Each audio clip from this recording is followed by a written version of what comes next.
पंजाब हुकूमत के पहले 50 दिन में सैलाब ज़दगान के लिए 20 अरब रुपए का पैकेज और लवाहिकीन के लिए 10 लाख रुपए की इमदादी रकम।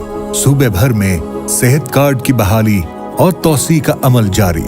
ग्रेजुएशन तक के तलबा की बुनियादी फीस हुकूमत पंजाब की जिम्मेदारी। रेस्क्यू 1122 का दायरा जिले से बढ़ाकर तमाम तहसीलों तक कर दिया गया और रेस्क्यू मोटरसाइकिल्स की सर्विस मजीद 27 अजला में शुरू कर दी गई।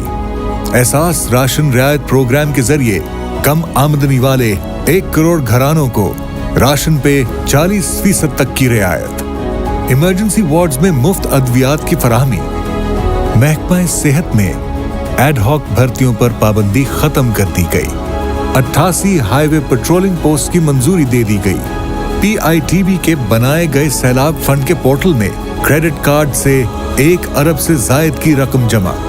ऑनलाइन तालीम के लिए इंसाफ अकेडमी का कयाम।